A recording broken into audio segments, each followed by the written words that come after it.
Bienvenidas y bienvenidos a esta segunda sesión de las fábricas musicales, una colaboración entre la Corporación de las Artes Musicales y el Instituto de Cultura Puertorriqueño.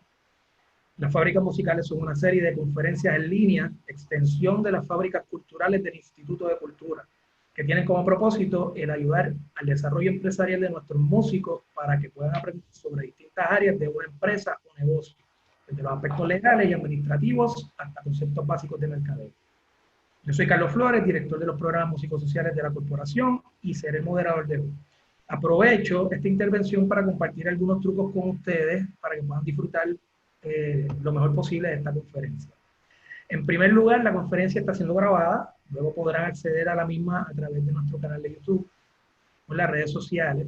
Como participantes no tienen acceso al micrófono, pero se exhorta a utilizar la sección de Q&A, que está en el menú en la parte de abajo, para colocar sus preguntas e inquietudes.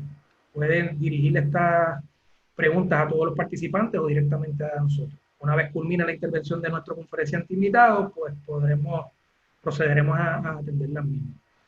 Hoy tendremos la oportunidad de escuchar al licenciado Enrique Castellanos, que estará presentándonos la conferencia Propiedad Intelectual en el Ciberespacio. El licenciado Enrique Castellanos cuenta con un Juris Doctor de la Escuela de Derecho de la Universidad de Puerto Rico y un bachillerato en Ciencias en Economía de la Universidad de Maryland. Es profesor auxiliar en la Pontificia Universidad Católica, donde ofrece los cursos Derechos de Autor en el Ciberespacio, Principios Básicos de Derechos de Autor y Aspectos Legales en las Redes Sociales. Además, ha ofrecido la conferencia Propiedad Intelectual en el Ciberespacio en Columbia University, University of Georgia, Syracuse University, Emory University, Boston College y en la Universidad Interamericana de Puerto Rico. Así que sin más, le damos la bienvenida al licenciado Enrique Castellanos y su conferencia Propiedad Intelectual en el Ciberespacio. Adelante, licenciado. Gracias, Carlos. Buenas tardes a todos. Un placer compartir esta hora con ustedes. Yo llevo dando una clase de manejo de propiedad intelectual en el ciberespacio por unos cuantos años ya, y nunca me imaginé de que íbamos a llegar a este momento donde todos íbamos a tener que familiarizarnos de cómo se maneja la propiedad intelectual, los derechos de autor en el ciberespacio. Específicamente, esta presentación va a ser una introducción enfocada en los aspectos de la industria de la música. Vamos a tratar de cubrir la base. Naturalmente tenemos una limitación de tiempo, pero sí va a ser importante en la medida en que tengan preguntas que me las vayan haciendo y puedo ir modificando la presentación basado en la retroalimentación que esté recibiendo de parte de ustedes. Lo primero que deben de saber es que la Ley de Derechos de Autor fue creada en el 1976, es la Ley de Derechos de Autor de los Estados Unidos, y no contemplaba el Internet ni la pandemia.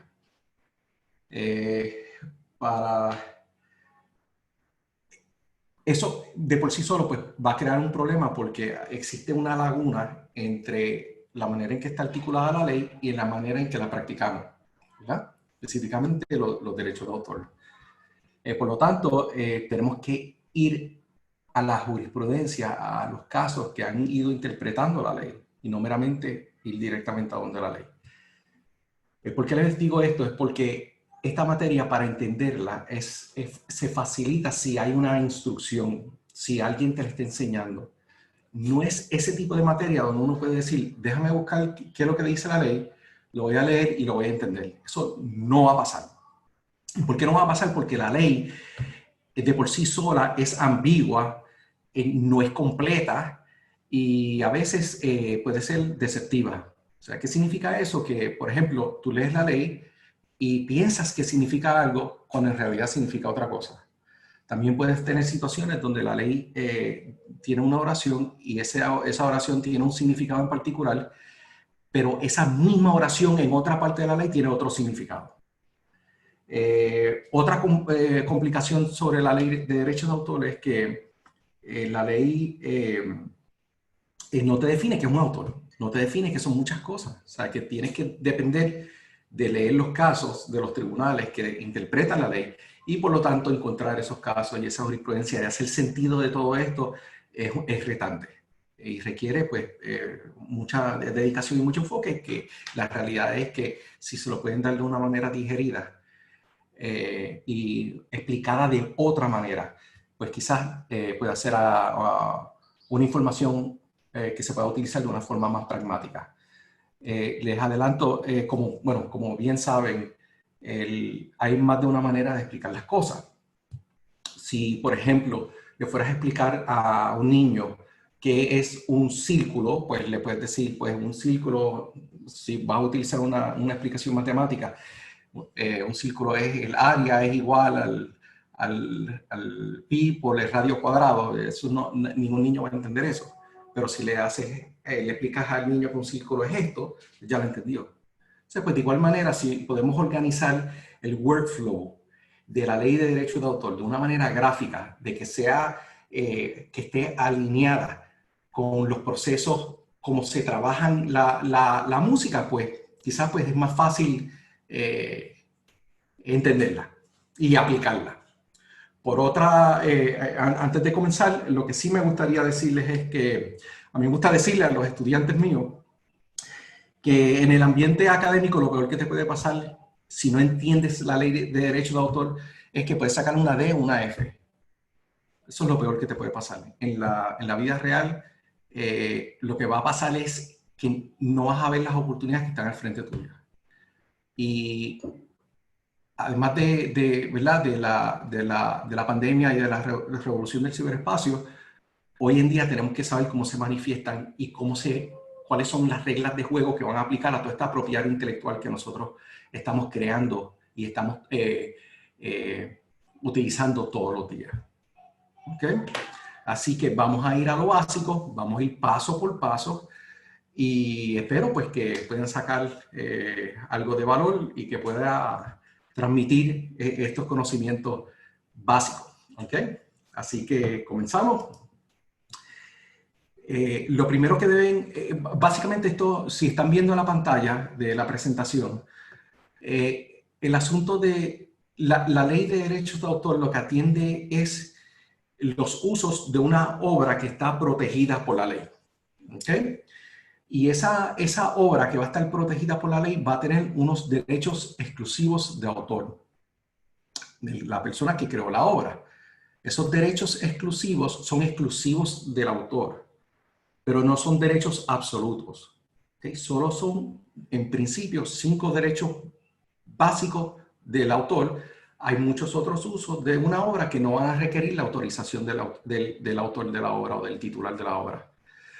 La autorización puede venir o del autor, del que creó la obra, o de la ley. ¿Sí? Esas son las únicas básicamente las únicas 2 autorizaciones que existen. O el que creó la obra, o el titular de la obra, o el de la ley. Así que vamos a ir por el proceso, por el workflow.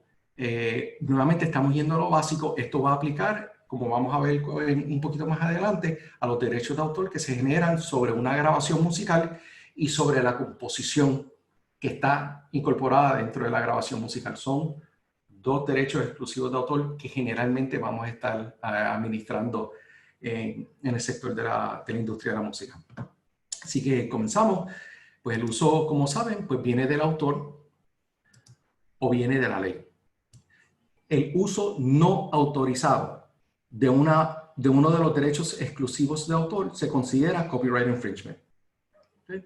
Esto es altamente peligroso porque las sanciones por una violación a un derecho exclusivo de autor, a una infracción de un derecho exclusivo de autor, son severas. Y en nuestro ordenamiento jurídico, la ley de derechos de autor permite a los tribunales imponerle, castigar al infractor para utilizarlo como ejemplo, para que más nadie lo haga. Las sanciones en unos casos, ¿verdad?, extremos podrían ascender a $150,000 por infracción y por lo tanto si estás en un ambiente de ciberespacio y hay múltiples obras que se están infringiendo, pues ya te puedes saber que te pueden acumular unas penas, unas multas devastadoras que pueden acabar con un negocio o con los ingresos de cualquier persona. O sea, que puedes perder la casa si no entiendes estas reglas. O peor todavía, no puedes generar los ingresos que te permiten comprar la casa porque no entiendes cómo es que opera esto. O sea, una cosa es crear una obra y otra cosa es saber administrarla. La administración va a requerir estos principios básicos, las reglas de juego, que es la ley de derechos de autor. Así que vamos para el próximo paso. ¿Qué se considera? Pues una obra que va a estar protegida por la ley de derechos de autor. Primero, la obra tiene que ser original. ¿Okay? Original no significa que sea distinta o que sea la primera. Significa que originó de ti, ¿okay? De una persona.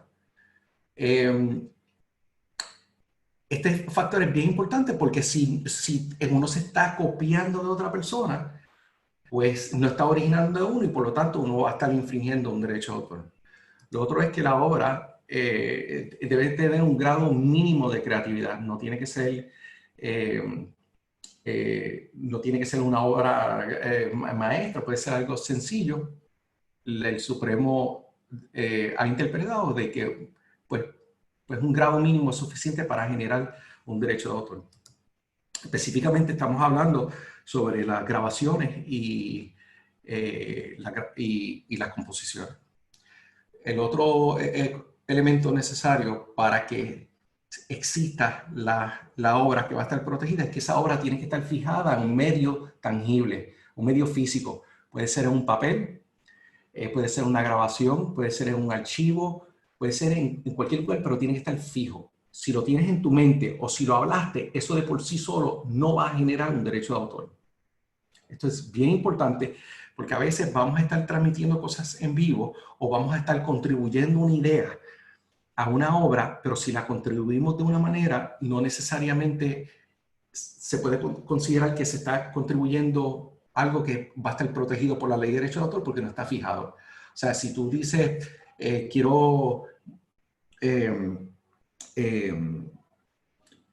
compartes una idea en voz alta, pues esa idea no va a estar protegida por la ley de derechos de autor, ¿okay? O la expresión de esa idea, mejor dicho.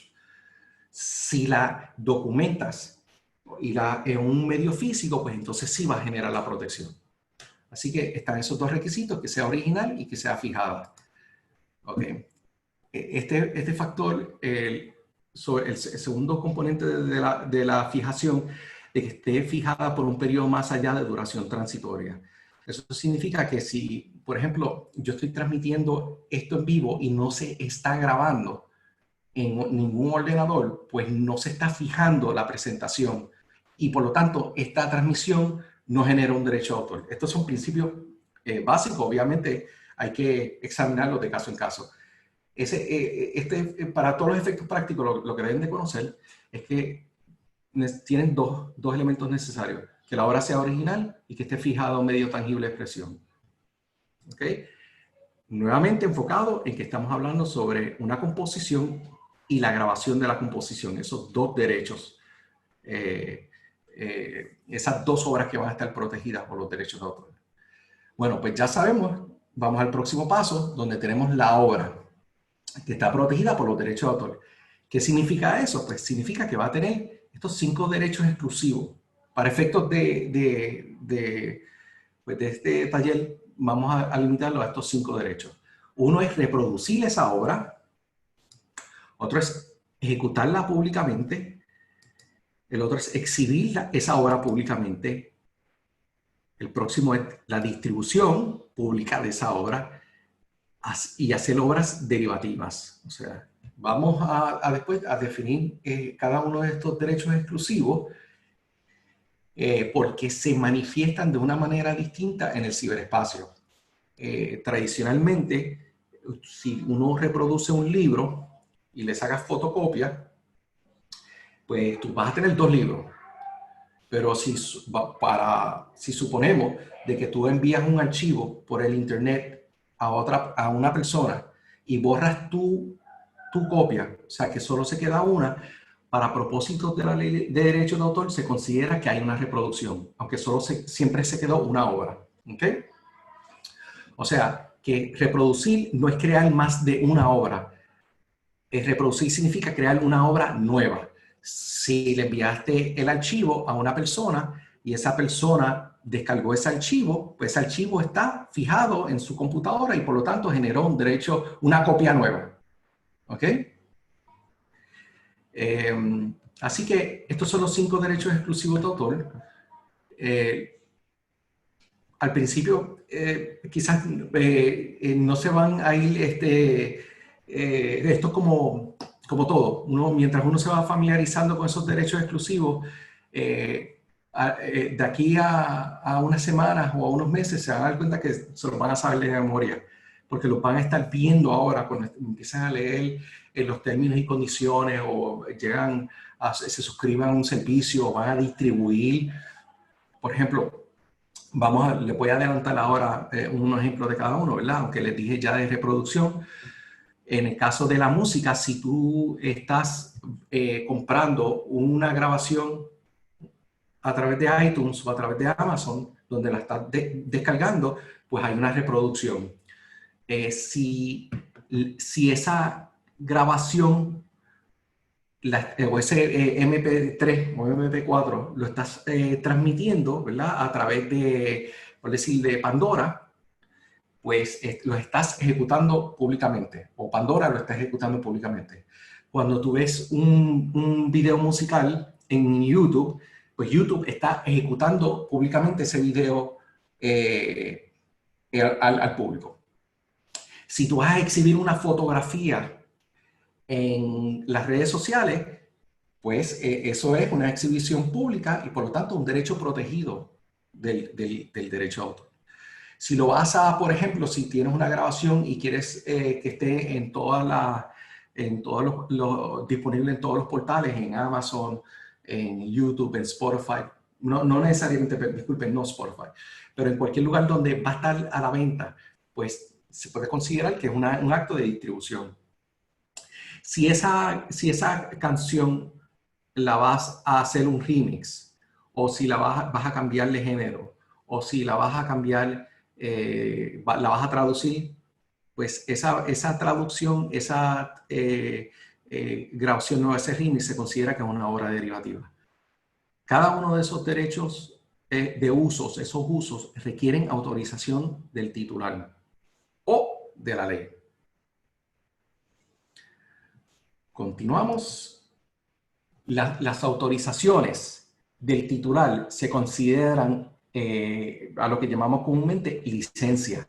¿Tienes la licencia de uso? Sí. Pues esa licencia tiene que ser específica.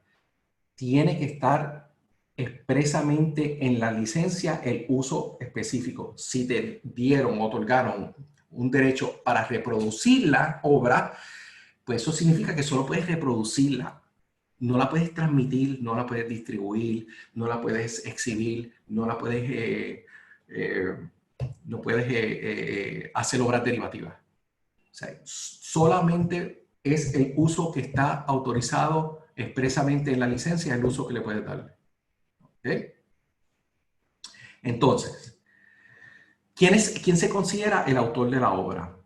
La ley dice que el autor es el que inicialmente se considera el autor quien creó la obra. Y esa es la regla general. Hay una segunda, o hay una excepción a esa regla, que es a menos de que uno creó esa obra para otra entidad. ¿Ok? Uno puede crear esa obra para otra entidad de dos maneras. O puede ser empleado o puede ser un contratista independiente. Esto es para fines nuevamente, de la ley de derechos de autor. Por lo tanto, si tú eres empleado y estás creando una obra dentro del alcance de tu trabajo, pues se considera que el patrono es el titular. ¿Okay? Si tú hiciste una composición musical y eres empleado de Disney para una película de Disney, pues Disney se considera el autor. La otra modalidad es que cuando no seas empleado y seas un contratista independiente que trabaja para múltiples personas, pues uno, mediante la formalización de un documento, pues le está alterando la autoría y la persona que te contrató se convierte en el autor de la obra. Esto es bien importante porque si estás produciendo una grabación, tú quieres estar seguro de que tú tengas todos los derechos de autor de todas las obras que están en esa grabación. ¿Por qué? Porque esa es la mejor manera que te va a permitir administrar esa grabación y tomar decisiones si la quieres distribuir, si la quieres incluir en una película o si quieres negociar cualquiera de esos derechos exclusivos de autor que hablamos anteriormente. Es bien importante de que tengan eso claro, porque ustedes mismos se van a convertir en los autores de obras que crearon otras personas. Y a esto le llamamos el work for hire, el contrato de obra por encargo. El contrato de obra por encargo tiene que ser por escrito.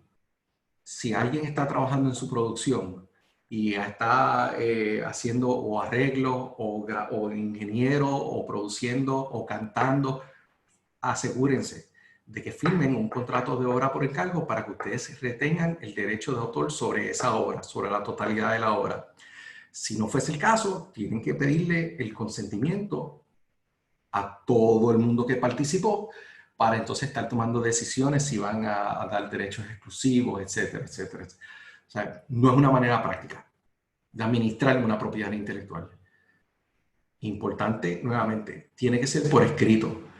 Si no llegasen a tener un contrato de obra por encargo, la ley crea una presunción y dice, cada coautor de la obra, cada cotitular de la obra, tiene la misma participación independientemente de cuánto fue su contribución.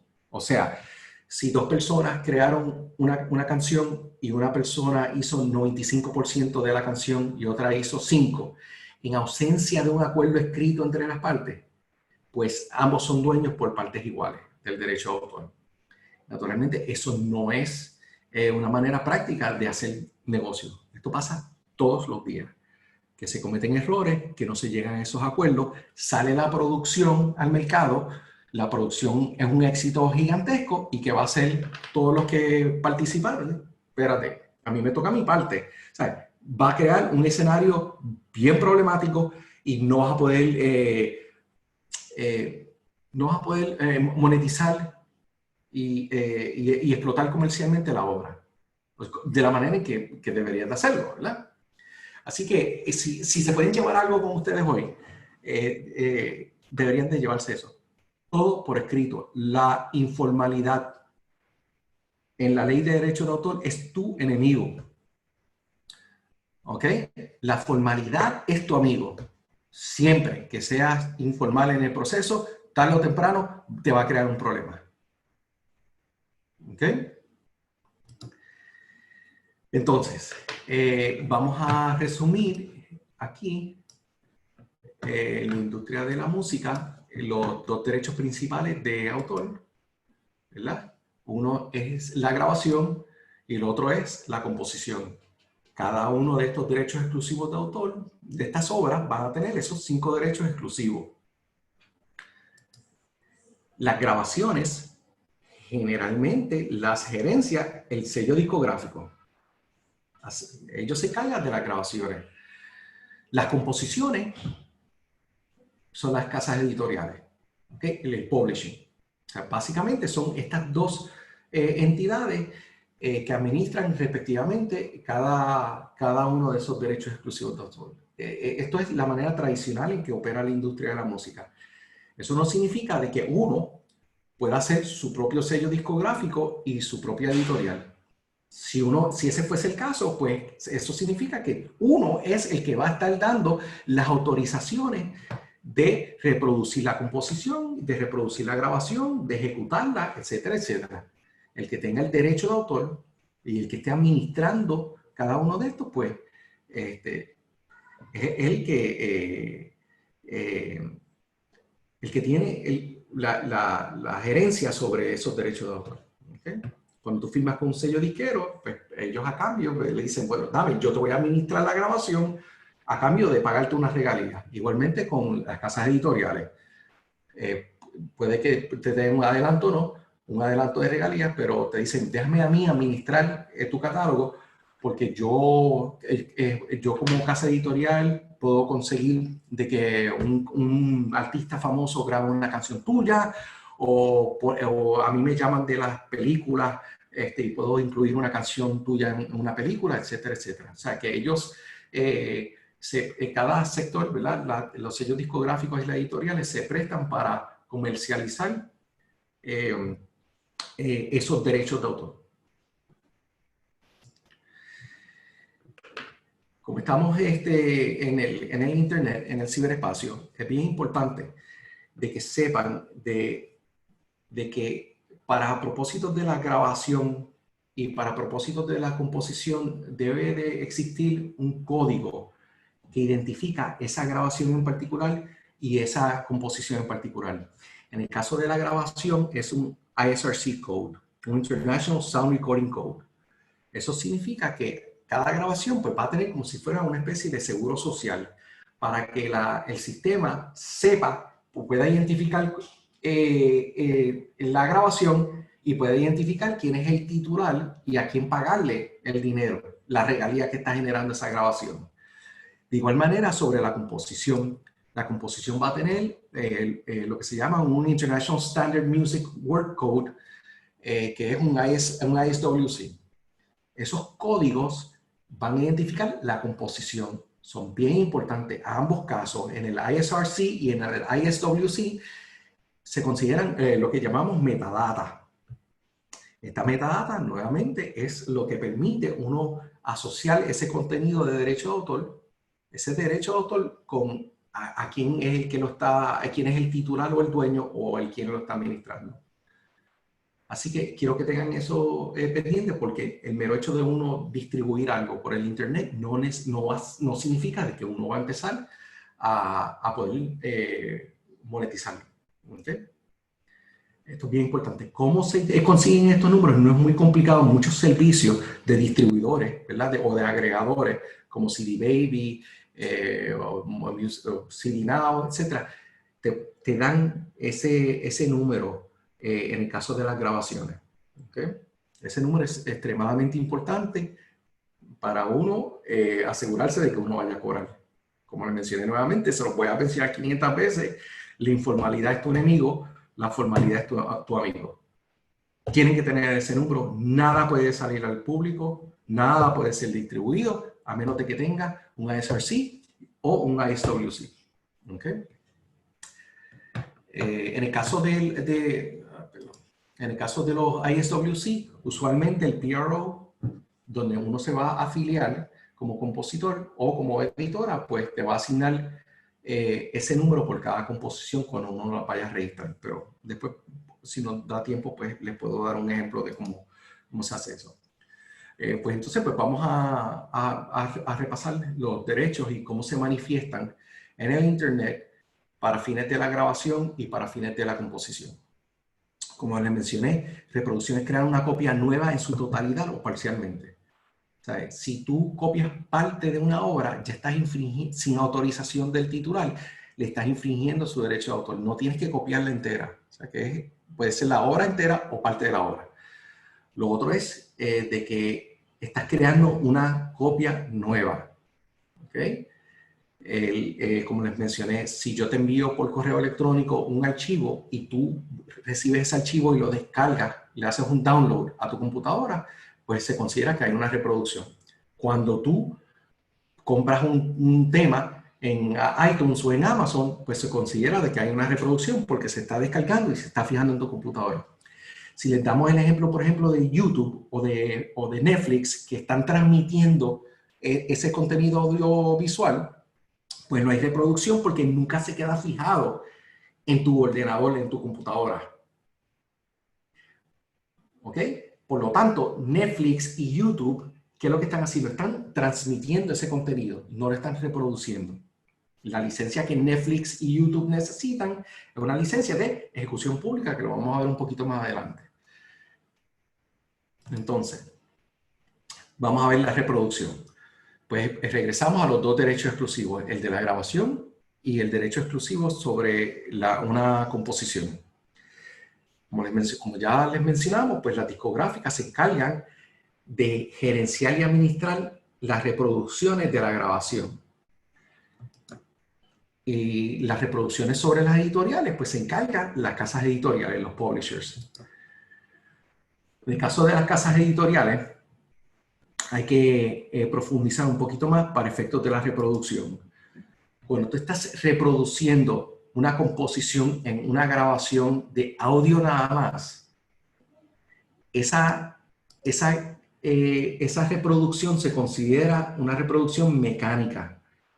Y esa reproducción mecánica requiere el pago de una regalía estatutaria, que es 9.1 centavos por cada composición o cada grabación que contenga esa composición reproducida. Por lo tanto, si tú compraste una grabación de un MP3 en iTunes y lo compraste, pues hay una reproducción porque lo estás bajando y tienes el sello disquero, tiene que pagarle a la editorial 9.1 centavos por cada vez que se reproduce ese tema, ¿verdad? A través de las ventas. Esto es en términos generales. Después hay muchas excepciones y muchas modificaciones a esta regla, pero para todos los efectos prácticos, si hay una reproducción de audio nada más, se le refiere a una licencia mecánica. La tarifa estatutaria, o sea, que está creada por la ley ahora mismo o por un reglamento, es de 9.1 centavos por reproducción, ¿ok? O por unidad distribuida, en el caso de las obras físicas. En el caso de que estés reproduciendo la composición en un material audiovisual, por ejemplo, un video de música, pues entonces se le refiere a una licencia de sincronización. Ok, esto es extremadamente importante. ¿Por qué? Porque ya llevamos un historial donde cada vez el derecho exclusivo de la reproducción está siendo menos y menos importante dentro de la industria de la música. ¿Por qué? Porque el consumidor ya no colecciona música. La tendencia, antes la gente guardaba sus libretas de sus CDs y sus colecciones y ponía los CDs, ya no es necesario. Ya meramente tú tener acceso a una base de datos, si es por Spotify o por Amazon o por los servicios de Apple Music, pues tú no necesitas tener la colección en tu casa. Por lo tanto, no la tienes que comprar, no tiene que ocurrir la reproducción para tú almacenarla. Igualmente con las películas, ya nadie tiende a coleccionar películas. ¿Okay? Lo que hacen es que en vez de la reproducción es la transmisión. Y la transmisión de un derecho de autor cae bajo el derecho exclusivo de una ejecución pública. ¿Okay? Que lo vamos a ver un poquito más para adelante. ¿Por qué esto es importante? Porque ahora mismo, durante la pandemia, la gente, ya continúa no comprando música, o sea, no la continúa reproduciendo. Y dos, la gente como no puede tocar en vivo, pues quiere transmitir sus shows de música, de ellos tocando, pues, del artista tocando, pues a través de internet. Por lo tanto, si hay una composición de otro autor, que no sea uno, pues uno va a requerir esa autorización de ese otro autor o de su publicadora que lo representa. Esa licencia se llama una licencia de sincronización. Se está fijando la composición en un material audiovisual, en un video. Si vas a transmitir un concierto en vivo a través de Facebook y ese concierto va a estar fijado en el ordenador de Facebook por 1 o 2 días o los días que sea, pues vas a necesitar un permiso porque eso va a requerir una licencia de sincronización. Y esas licencias generalmente pueden costar aproximadamente de entre $250 a $1,000 o $2,000 cada una. Muchas personas no saben eso, ¿sabes? Pero si uno es una editora, una publicadora, ahora es el momento donde te vas a beneficiar de emitir toda esta licencia de sincronización. Generalmente hablando, en términos generales, tú no puedes transmitir material audiovisual sin una licencia de sincronización en material que contenga una composición.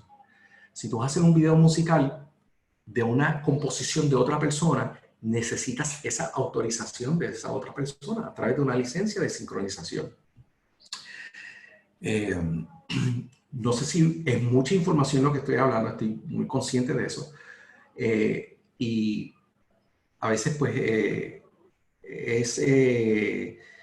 uno pues, se puede ¿verdad? Perder en el proceso, pero creo que esta presentación va a estar disponible en Facebook, no creo, o en YouTube después, para que la puedan accesar, porque sé que es mucha información. Estoy consciente de eso, pero voy a tratar de ocupar los dos derechos exclusivos de autores principales que nos están afectando ahora mismo y que tenemos que saber cómo se manejan.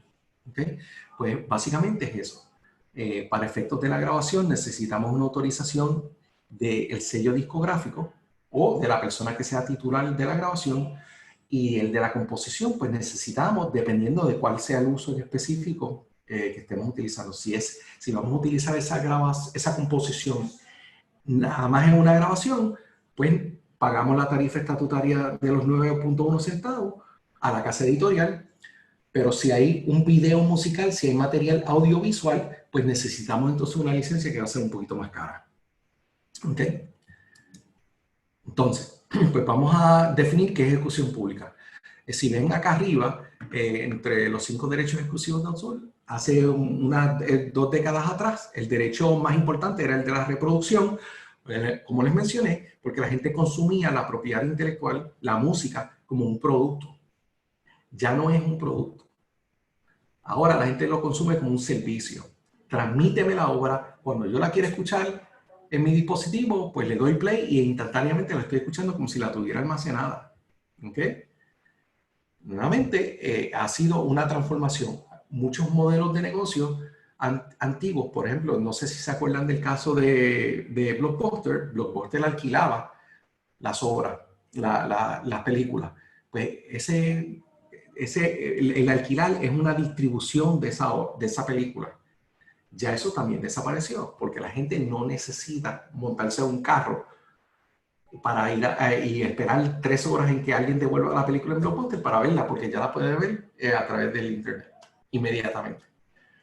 Así que dentro de la perspectiva de los derechos exclusivos de autor, estamos viendo cómo se va transformando en la importancia. O sea, si tú, como por darle un ejemplo a un artista, un sello disquero te ofrece quedarte con el 90% de todos los ingresos de venta, uno va a pensar que, wow, tengo tremenda oferta, pero la realidad es que el 90% de pocas ventas no es significativo.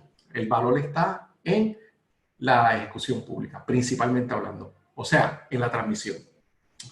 La ejecución pública tiene 3 partes o 3 definiciones distintas, que es ejecutar una obra en un lugar al público. O sea, si estás en una sala de conciertos, pues eso es una ejecución pública. La sala de conciertos necesita una licencia para permitir esa ejecución. El lugar en donde tú estás ejecutando. Lo otro es un lugar donde se encuentre el público congregado. Por ejemplo, si estás en un cine, ¿ok? Pues ese público que está congregado, aunque sea un lugar privado, pues se considera que es un lugar que requiere una ejecución pública, aunque sea un lugar privado, porque el público está congregado ahí. La otra modalidad, que es la modalidad que estamos viendo ahora, es que se está transmitiendo al público. Cuando YouTube transmite al público, aunque tú lo estés viendo en la privacidad de tu casa, ese video musical que ellos están transmitiendo se considera público porque todo el mundo, todo el público lo puede ver desde su casa. Y por lo tanto, como el público tiene la capacidad de recibir esa transmisión, se considera que es una ejecución pública. Si tú almacenas un derecho de autor de otra persona en tu nube, ¿ok? Y tú mismo te lo transmites a ti mismo y el público no tiene la capacidad de recibir esa transmisión, pues lo que hay es una ejecución privada. Y por lo tanto, no tienes que pedirle autorización al dueño o al titular de ese derecho de autor para tú transmitírtelo, porque es en privado. Por eso es que tú puedes almacenarlo cuando estás viendo televisión, puedes grabar los programas de televisión, los almacenas en tu nube y te los transmites para atrás sin pedir permiso, sin pagar, porque es una ejecución privada y la ejecución privada no es un derecho exclusivo de autor. ¿Ok? Así que, para estar claro, si estás escuchando música a través de Spotify, pues esa música se está transmitiendo al público. Si estás escuchando música a través de Apple Music, se está transmitiendo al público. Si estás escuchando música a través de, o un video a través de YouTube, pues eso es una ejecución pública, pues el público tiene la capacidad de recibir esa transmisión. ¿Ok? Así que esta modalidad de la ejecución pública, la transmisión, es el modelo ahora que está vigente y ese es el que tenemos que conocer y dominar para poder monetizar y capitalizar y explotar comercialmente esa obra de derecho de autor. ¿Okay? Ahora mismo no hay muchas otras maneras de poder capitalizarla.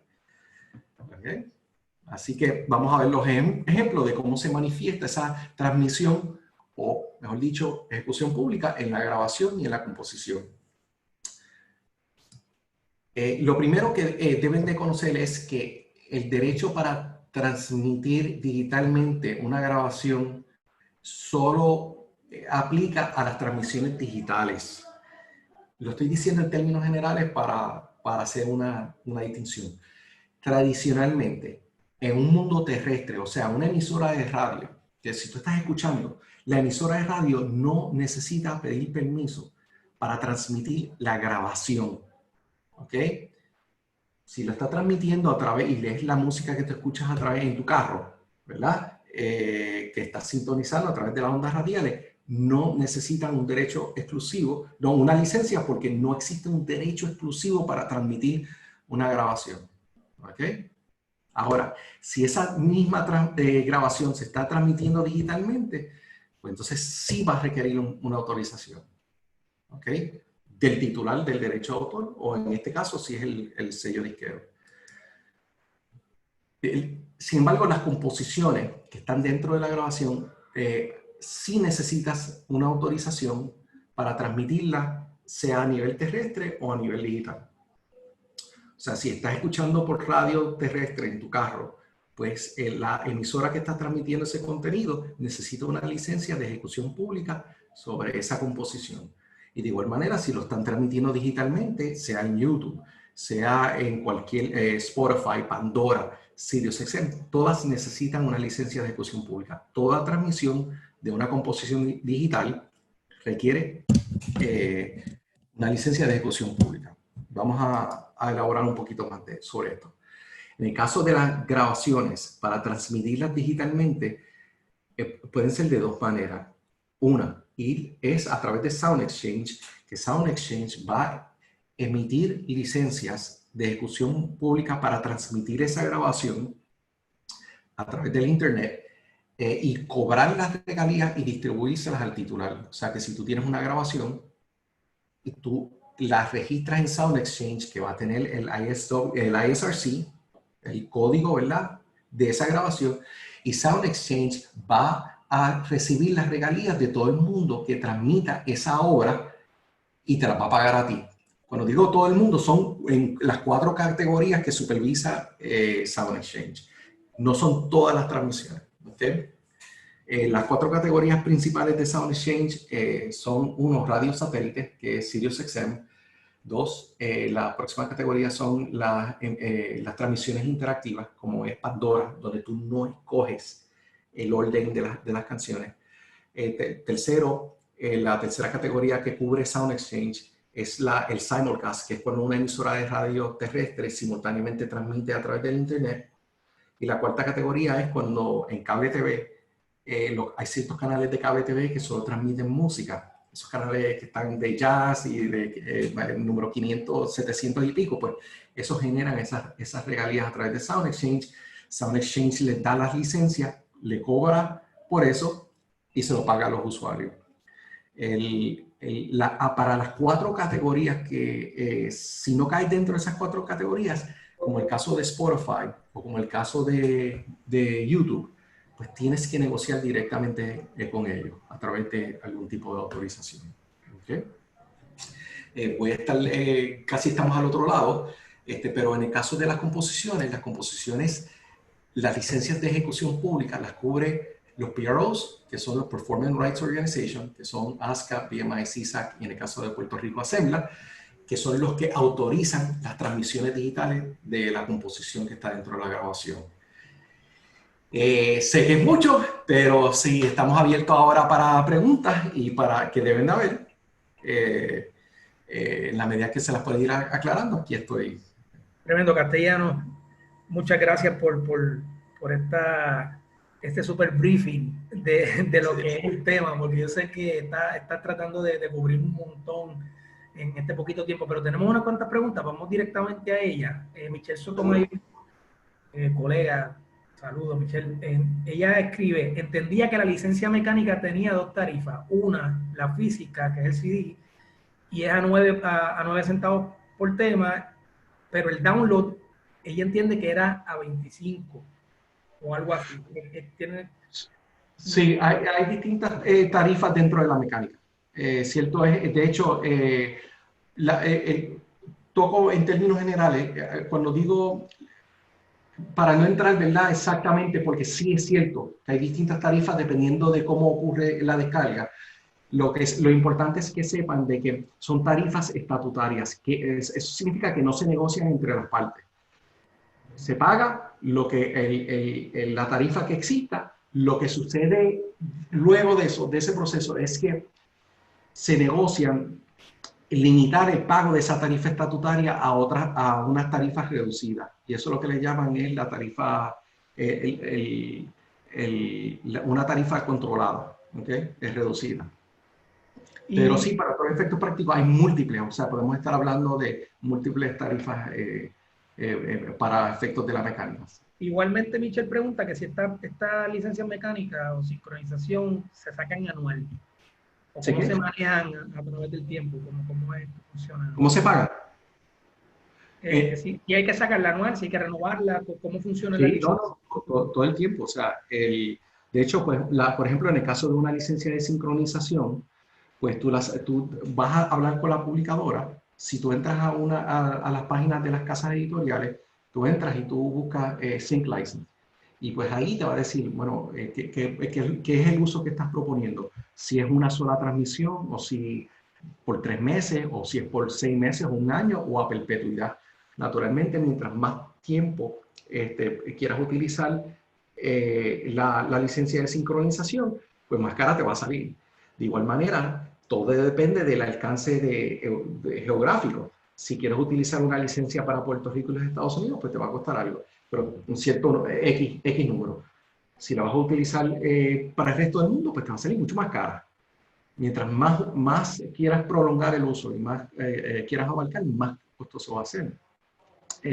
Esa licencia de sincronización se paga anualmente, la de sincronización. La mecánica depende de la transmisión, de la naturaleza del uso en particular. En el caso de las mecánicas por reproducción, si estás haciendo una descarga, pues se supone que las pagues antes. O sea, que tú vas a pagar, sacar una licencia por 500 descargas. Y cuando se te vayan acabando esas descargas, pues las renuevas. Pero se supone que las pagues por adelantado, a menos de que ya seas un sello ya establecido donde pues te dan cierta flexibilidad. Pero básicamente esa es la naturaleza. Tenemos otra pregunta de parte de Gabriel Tardí. Si yo hago un proyecto de música inspirado en una obra original y la quiero subir por YouTube, ¿necesitaré una licencia para eso? Una obra original, bueno, si estás haciendo una obra nueva basada en otra obra, pues se considera una obra derivada. El detalle es de que la protección de derechos de autor existe por un periodo de tiempo, dependiendo de cuándo se creó la obra. O sea, que una obra que se creó antes de 1925 se considera que se le expiró la protección y que pertenece al dominio público. O sea, que si estás haciendo una obra nueva de una obra que ya está en el dominio público, no tienes que pedir autorización. Pero si estás inspirada, o sea, la pregunta creo que va más dirigida a si está inspirada. Sí, me parece, y conozco a Gabriel porque él es chelista, me parece que estamos hablando quizás de una obra que a lo mejor está en dominio público, la obra que él se está inspirando. Digo, esto podría ser, como no podría ser. Y quizás él está preguntando si está haciendo una obra cuando habla quizás inspirándose, a lo mejor está copiando algunos temas o quizás elaborando algunos temas que es como citar, como cuando uno cita algo. Hacer una referencia. Sí, bueno, todo esto hay que verlo, ¿verdad? De caso en caso. Sí, Sí, no hay otra manera, no hay una manera de explicar, pero lo que sí les debo decir es porque pues, uno se inspira, ¿verdad? Y eso puede motivar a uno, pero ¿qué significa que te inspira? ¿Verdad? Pero la idea es que la obra tiene que originar de uno para uno tener ese derecho de autor. Si originó de otra persona, pues necesita la autorización de esa otra persona, claro. como regla general. ¿Okay? Si te estás inspirando en una obra que ya perdió la protección de derecho de autor y se considera esa obra está en el dominio público, pues no tienes que pedir autorización. ¿Okay? También depende, hay que definir qué es inspiración. ¿Sabes? ¿Qué es lo que estás utilizando de esa obra? ¿Okay? Porque quizás te pudo motivar a hacer algo y quizás pues esa motivación no está protegida por la ley de derecho de autor. Claro. ¿Okay? Claro, tenemos otra preguntita por aquí. Dice, eh, ¿cómo proceder si notamos que están copiando nuestros trabajos, nuestras piezas, nuestras Okay. obras? Es importante. Ahí hay que entender dos cosas. Uno, que la responsabilidad de notificar o enviar un aviso de violación de derechos de autor recae en el titular de la obra. Si tú entras a YouTube, y YouTube tiene muchas obras piráticas, todos lo sabemos, obras que no están autorizadas, películas que no están autorizadas por la ley de derechos de autor, que la gente las sube. Tú no le puedes notificar a YouTube de que ellos tienen una obra infractora, porque tú no eres el titular de esa obra. Solo el titular de la obra es el que tiene la obligación bajo la ley, o el titular de la obra o su representante autorizado de notificar ese aviso. En el caso de las redes sociales, la manera en que operan las redes sociales es que hay una disposición de la ley que se llama OCILA. OCILA es el Online Copyright Infringement Liability Limitation Act, que le da una especie de responsabilidad ilimitada a las redes sociales, sea YouTube, Facebook o lo que fuera, y ellos no van a responder por esa infracción de derechos de autor que está en sus servidores, siempre y cuando la persona, el titular, notifica que hay un uso no autorizado por otra persona y la red social lo remueve. ¿Ok? Y de esa manera, pues la red social, YouTube y Facebook, Instagram y eso, ellos no responden económicamente por esa infracción, pero sigue respondiendo el que la usó sin autorización. ¿Ok? Pero hay que enviar una notificación, o sea, para remover el contenido. Si no quiere hacer valer sus derechos y reclamar su daño, o reclamar de que se ha infringido su derecho de autor, pues uno va al Tribunal Federal. O uno notifica, ¿verdad? Obviamente a la persona de que está infringiendo su derecho. Bien. Sí. Sí, no, continuamos por aquí rapidito. Sí. Pregunto, esto es una pregunta, yo creo que es una pregunta muy común. Sofía Caplonch, sí, me disculpa si estoy pronunciando mal el apellido. ¿Se necesita permiso legal para ejecutar un cover en un concierto informal? En un concierto, Informal, yo diría una actividad regular que no va a ser. okay, vamos a analizar. Todas estas preguntas son excelentes, todas. En este caso en particular, ¿verdad? Pues se está ejecutando, si se está ejecutando la canción al público, ¿verdad? Que uno está grabando, que uno está ejecutando, que no es de una, o sea, un cover. Pues técnicamente uno necesita una autorización. La autorización para emitir una licencia de ejecución pública la emiten los PROs, ¿verdad? El PRO es la organización, el Performance Rights Organization, que en este caso es ASEMBLA, CSAC y BMI, y ASEMBLA, que emiten esas licencias anuales a estos venues. Ahora, si lo estás haciendo en un lugar privado, donde el público no está congregado, donde el público no está invitado, pues es una ejecución privada, no necesita una licencia.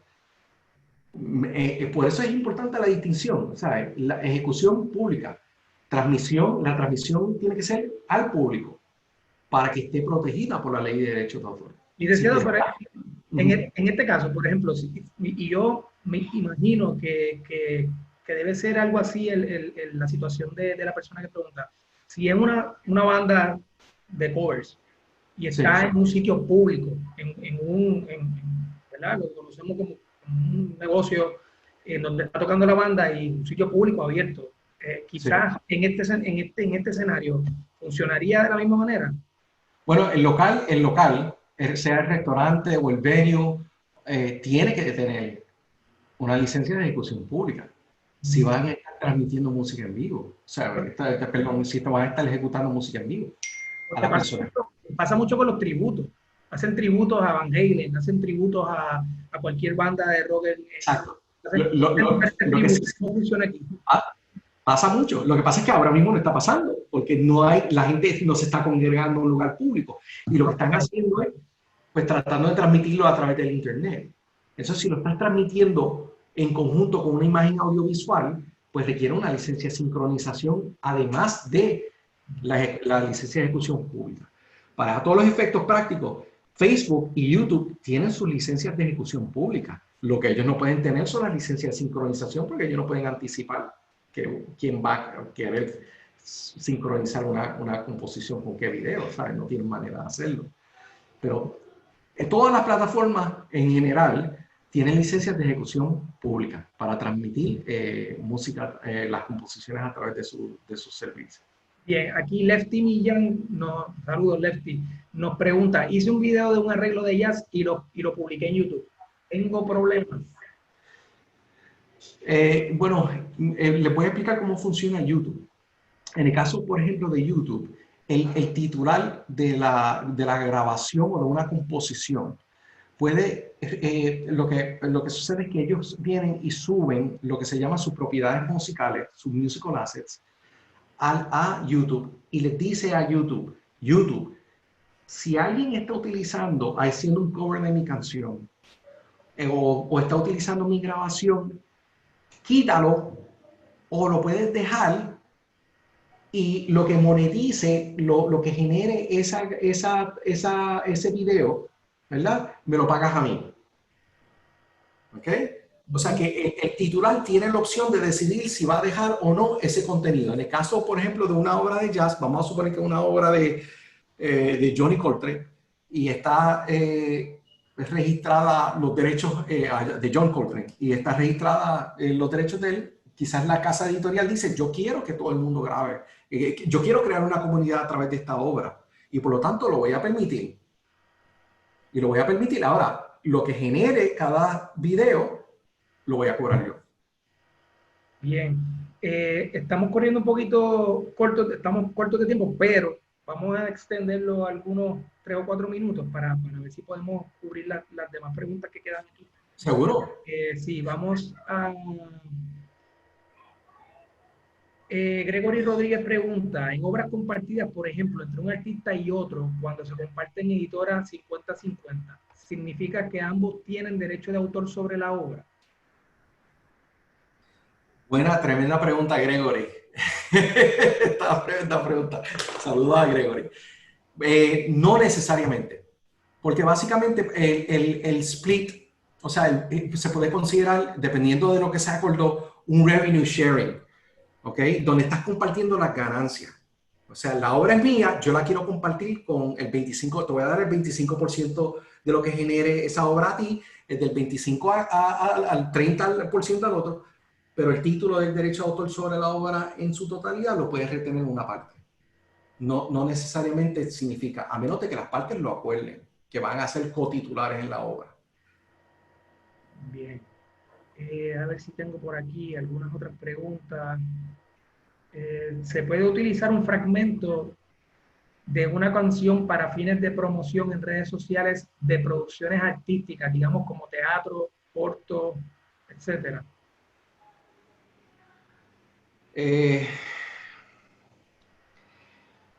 Ok, déjame darle, como les mencioné, la ley requiere que si el uso no está autorizado, el uso tiene que estar autorizado. Se puede estar autorizado por el titular o puede estar autorizado por la ley.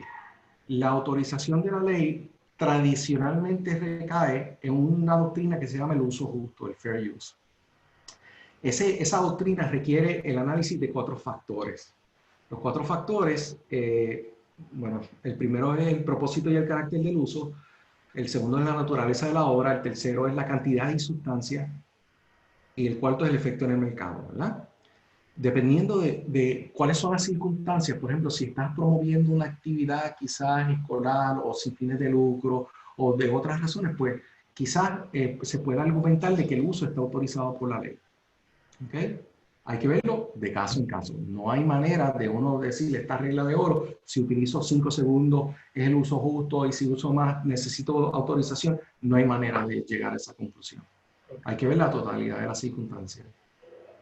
Bien, Soribel López pregunta, ¿se recomienda también tener un NDA, o imagino que un Non-Disclosure Agreement, ¿correcto? Cuando se hacen contratos de obra por encargo, pensando en salvaguardar las técnicas o proceso creativo que se utilice para la creación de la obra? Buena pregunta.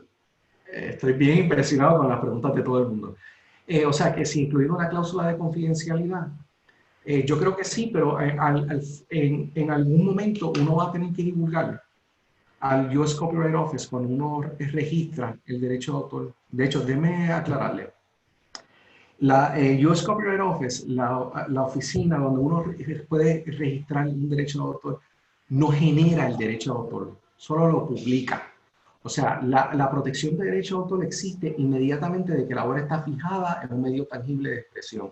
Una vez que la fijas, ahí comienza la protección. Tú la registras después para publicar y dejarle saber a todo el mundo de que esa obra te pertenece a ti. Pero si uno adquirió, o si uno, si lo que ocurrió fue un proceso de contrato de obra por encargo, el US Copyright Office va a por lo menos exigir de que identifique, ¿verdad? O represente de que fue a través de un contrato de obra por encargo, aunque no lo tienes que publicar, el contrato. Pero no está de más, pero en la práctica no he visto mucho obra, pero no está mal, no está de más hacerlo. Okay.